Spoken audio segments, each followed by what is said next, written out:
Good morning, everyone.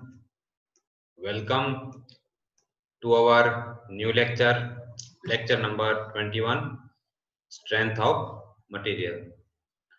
Last lecture के अंदर हमने स्टडी की थी toughness, hardness, creep, mechanical properties जो थी उसके बारे में हमने स्टडी करी थी। आज हम चैप्टर नंबर 10th का सबसे मोस्ट इम्पोर्टेंट पार्ट जो है मटेरियल टेस्टिंग या आप कह सकते हो टेस्टिंग ऑफ मटेरियल्स, वो हम स्टडी करने जाने वाले हैं। लेकिन इससे पहले हम देखते हैं कि इंडियन स्टैंडर्ड के रिगार्डिंग जो हमारी टेस्टिंग ऑफ मटेरियल करने की प्रोसेस है उनको गवर्नमेंट ऑफ इंडिया ने कुछ स्टैंडर्ड के अंदर डिफाइन किया हुआ है। स्टैंडर्ड का मतलब होता है प्रोसीजर, कि ये प्रोसीजर से आप टेस्टिंग कर सकते हो।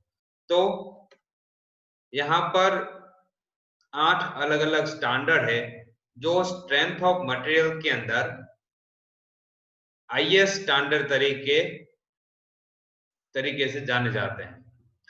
फर्स्ट जो इंडियन स्टैंडर्ड है वो है IS 1608।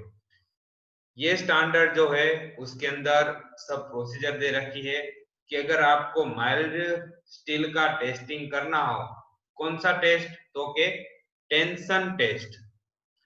तो टेंशन टेस्ट आपको करना है तो उसके लिए आपको इस वाले आईएस स्टैंडर्ड को पढ़ना पड़ेगा। उसके अंदर सारी डेफिनेशन, सारी प्रोसीजर, वो सब इसके अंदर लिखा हुआ है। दूसरा जो हमारा स्टैंडर्ड है वो है IS 1500-1958। ये है हमारे ब्रिनल हार्डनेस टेस्ट के लिए। फिर है IS 1586, वो है रॉकवेल हार्डनेस टेस्ट के लिए। फिर है IS 1757, वो है चारपी इम्पैक्ट टेस्ट के लिए। दूसरा है IS 1598, वो है आइजोड इम्पैक्ट टेस्ट के लिए। फिर है IS 1501, वो है विकर हार्डनेस टेस्ट के लिए। मतलब जो भी मटेरियल की टेस्टिंग होती है उस टेस्टिंग के रिगार्डिंग इस स्टैंडर्ड को आप पढ़ सकते हो। उसमें सारी प्रोसीजर लिखी होती है, उस तरीके से ही वो माना जाएगा। दूसरा है IS 5242, वो है शियर स्ट्रेंथ टेस्टिंग के लिए।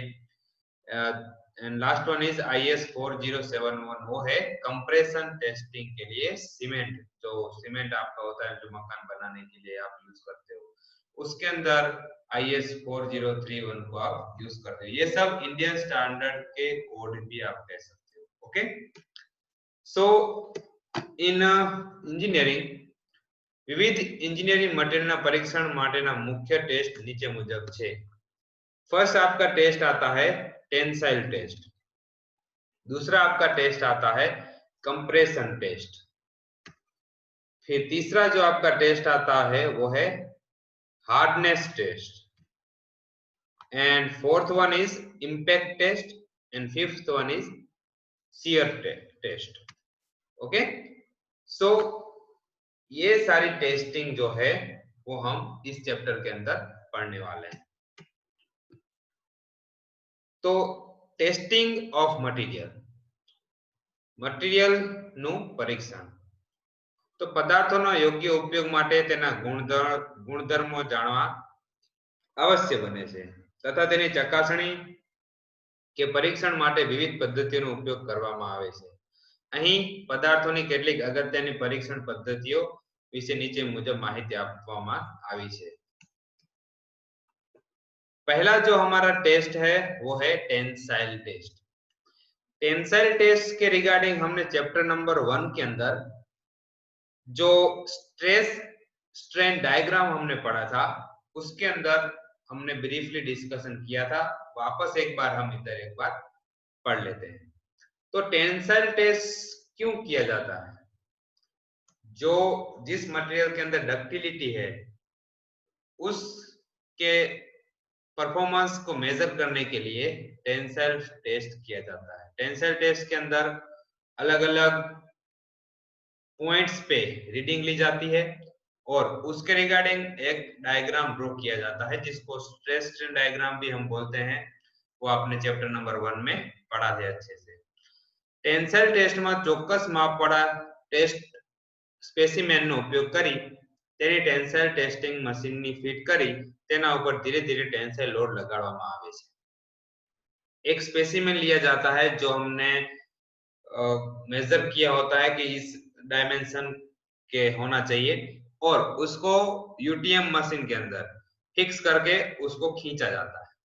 तो स्पेसिमेनનો ગેજ લંબાઈ તથા તેના આડછેદના માપના તથા ફેરફારના આધારે તેના યાંત્રિક ગુણધર્મો જાણી શકાય છે। आप खींचोगे तो उसके डायमेंशन चेंज होंगे, उसके रिगार्डिंग हम अपने उसकी प्रॉपर्टीज को मेजर कर सकते हैं। स्पेसिमेन गोल अथवा लंबचौरस आड़छेद वाળો લઈ શકાય છે। वो सर्कुलर शेप का हो सकता है या फिर क्रॉस सेक्शन उसका स्क्वायर सेक्शन भी हो सकता है।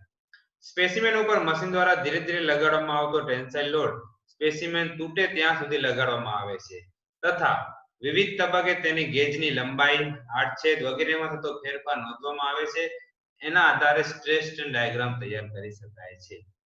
સ્પેસિમેન ઉપર મશીન द्वारा धीरे धीरे लोड लगाडવામાં આવે છે અને स्पेसिमेन જ્યાં સુધી તૂટે नहीं, जब तक वो टूटता नहीं है तब तक उसके अंदर लोड लगाए जाते हैं अपन और उसके ड्यूरेशन पे कुछ कुछ ड्यूरेशन के ऊपर उसकी लेंथ कितनी हुई, उसके क्रॉस सेक्शन एरिया में कितना चेंजेस हुआ, उसके आधार के ऊपर हम इस उसके आधार के ऊपर स्ट्रेस स्ट्रेन डायग्राम हम ड्रॉ करते हैं।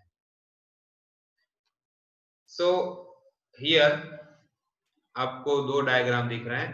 फर्स्ट जो है वो आपका स्पेसिमेन है जो हमने फर्स्ट चैप्टर के अंदर पढ़ा था कि इस स्पेसिमेन को हम इस मशीन के अंदर फिट करेंगे और उसको खींचेंगे और थोड़ा थोड़ा लोड देते जाएंगे और जब तक ये टूट नहीं जाता तब तक ये हमारा एक्सपेरिमेंट चलता रहेगा। आपको एक चीज और भी बता दूं कि हमारा जो स्ट्रेंथ ऑफ मटेरियल का लैब है उसके अंदर फर्स्ट वाला जो एक्सपेरिमेंट है वो अपना यही है, तो उसको भी अभी हम बाद में देखेंगे।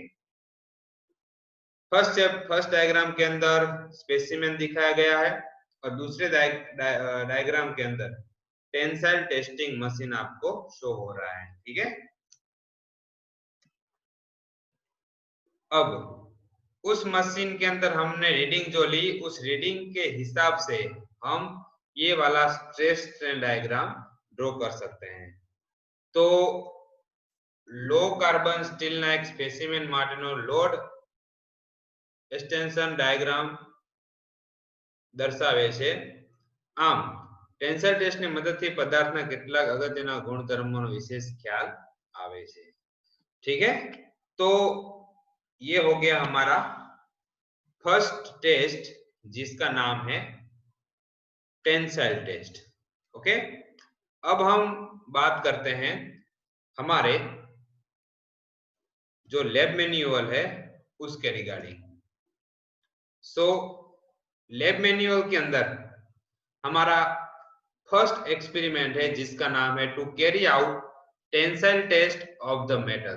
ओके, सो इस टेस्ट के अंदर practical 1 to carry out tensile test of the metal. So objective क्या है हमारा? To study the behaviour of metallic material under the tensile load with the help of stress strain curve in universal testing machine. तो इसके अंदर एक specimen लिया जाता है, वो मैंने आपको बता दिया, वो माइल्ड स्टील का भी हो सकता है, कोई से भी मटेरियल का आप ले सकते हो। तो जो मैंने पीडीएफ आपको सेंड करी है उसके अंदर ये सब आपको लैब मैन्युअल प्रिंट करवानी है और उसके अंदर सारा डेटा जो आप रीडिंग कर करके लिखोगे वो फिल करना है और आपको ये प्रैक्टिकल मेरे को चेक करवाना है। तो ये है आपका स्ट्रेस स्ट्रेन डायग्राम जो हमने फर्स्ट चैप्टर के अंदर पढ़ा था। सारी लिमिट्स के बारे में डिस्कस किया हुआ, इलास्टिक लिमिट क्या होती है, यील्ड पॉइंट क्या होता है, ठीक है। ब्रिटल मटेरियल का कैसा होगा स्ट्रेस स्ट्रेन डायग्राम, तो ये सब आपको दिया हुआ है। अल्टीमेट स्ट्रेस क्या है, ब्रेकिंग स्ट्रेस क्या है। सो ये रहा स्पेसिमेन आपका। अब जबकि अभी हम कॉलेज स्टार्ट नहीं हुई तो लैब के अंदर ये वाला परफॉर्मेंस प्रैक्टिकल नहीं कर सकते, तो जस्ट मैं आपको डेटा दूंगा, उसके रिगार्डिंग आपको कैलकुलेशन करनी है। सो आपका काम क्या होगा कि डायमेंशन जो है स्पेसिमेन के, माइल्ड स्टील और कास्ट आयरन, इन दोनों के जो गेज लेंथ है, डायमीटर है, क्रॉस सेक्शन एरिया है, वो मैं आपको दूंगा। जबकि हमने पिछले प्रीवियस सेम के अंदर जो हमने प्रैक्टिकल किया हुआ है उसके ऊपर से ये डायमेंशन मैं आपको दूंगा, और आपको कैलकुलेशन करनी है कि इसका यील्ड स्ट्रेस कितना आया, अल्टीमेट स्ट्रेस कितना आया, नॉमिनल ब्रेकिंग स्ट्रेस कितना आया। ये सारे फॉर्मूला के अंदर आपको वैल्यू पुट करके वो निकालना है। और यहाँ पर एक ऑब्जर्वेशन टेबल है, वो ऑब्जर्वेशन टेबल के अंदर आपको वही डेटा पुट करते जाना है। ठीक है, दोनों अलग अलग मटेरियल का, फर्स्ट मटेरियल है आपका माइल्ड स्टील और दूसरा मटेरियल है आपका कास्ट आयरन। और जो भी आपका कंक्लूजन आएगा या कोई ऑब्जर्वेशन आएगा, जैसे आप कह सकते हो कि कोई मटेरियल डक्टाइल निकला, कोई मटेरियल ब्रिटल निकला, तो उस हिसाब से इस प्रैक्टिकल के अंदर हमको कंक्लूजन लिख के, ये फर्स्ट वाला जो प्रैक्टिकल है आपको मुझे गूगल क्लासरूम के अंदर चेक करवाना है। यही है आपका इस चैप्टर का, इस लेक्चर का होमवर्क। ओके, तो इसमें क्या होगा कि आपका लेक्चर भी और लैब भी दोनों इसी लेक्चर में आपके कवर हो गए हैं। सो आपके क्लास ग्रुप के अंदर में ये सारे डायमेंशन जो है वो मैं व्हाट्सएप पे द्वारा सेंड करूंगा, और उस हिसाब से आपको ये कैलकुलेशन करके मेरे को ये होमवर्क आपका सबमिट करवाना है। ओके, तो आप वेट करना, जब तक पॉसिबल होगा तो मैं जल्द से जल्द ये डेटा आपको सेंड करूंगा। ओके, सो यहाँ पर हम अपना ये वाला लेक्चर कंप्लीट करते हैं। Okay, thank you friends.